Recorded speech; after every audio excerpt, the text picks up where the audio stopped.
Hi, I'm Luke McIntosh, creator of BecomeABassist.com, and in this lesson you'll be playing with finding all the sweet spots of the minor scale against the single note drones.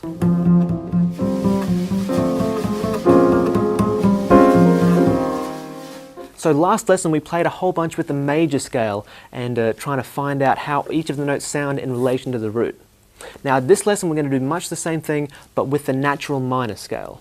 Now the scale actually shares a lot of the same notes, so this lesson we're just focusing on the ones that change. Now like I said, we are going to be using an F scale, but this time it's going to be an F natural minor, not an F major. So what's the difference? So F natural, sorry, we'll start with the major because we've done that before. So the F major is F, G, A, B flat, C, D, E natural, F. F natural minor is F, G, A flat, not A natural, B flat, C, D flat, not D natural, and then E flat, not E natural, and then F. So the three notes that change are the A, going to an A flat, the D, going to a D flat, and the E, going to an E flat. Those are the notes that we're going to be focusing on this lesson. So let's put our drone on and hear the difference between these notes. So we had an A natural for the F major, but this time we're going for an A flat. There we go. You hear that sounds different? See with the bow, see if you can tell. The A natural is fairly bright. Let's take it up an octave real quick. But what if we go A flat? F to A flat. Completely changes the sound.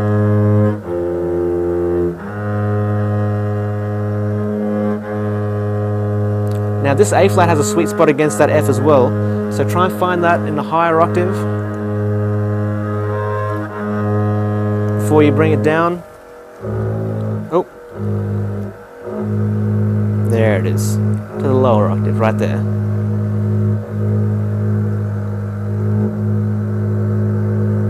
You find that the A flat is a lot darker than the A natural. For example, the A natural is kind of bright, kind of happy sounding. The A flat, much less happy, much darker, almost kind of a melancholy, sad sound. You want to find the sweet spot of that note as well. Now this distinction we're making between the major third and the minor third is a super important one as bass players. Now if we're playing a song that requires us to play major thirds or minor thirds and we play the wrong one, it can really kind of mess things up. What's even worse is if you're in between kind of major and minor. If you go not quite minor, not quite major, you're in the middle, it can really cloud up the harmony and really kind of mess things up. So this is a super important distinction for us to make as bass players. If we play minor thirds, play minor thirds. If we're playing major thirds, play major thirds. No in-betweens. So let's hear this A flat in context. So, got our drone back. F and G are the same from the last lesson, but now to the A flat. Very different. Now up to your B flat. This was the same in the F major, as was the C. So now we're going to play, instead of a D natural, instead of this note, we're going to play this D flat.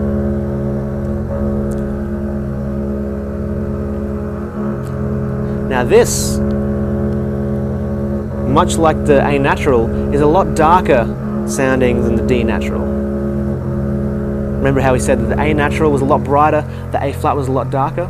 In the same way, the D natural is a lot brighter than the D flat.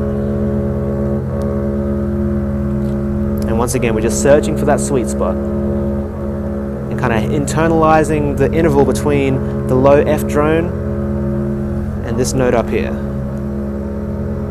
And once you've done that, you can move on to the E flat.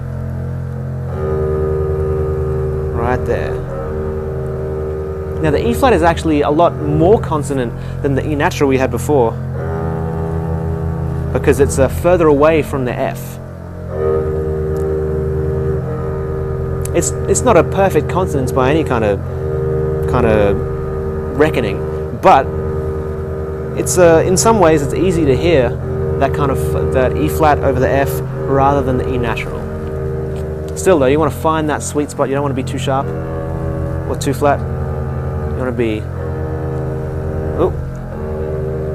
right in the middle of the pitch. And then we're back at the start. So let's hear that whole scale.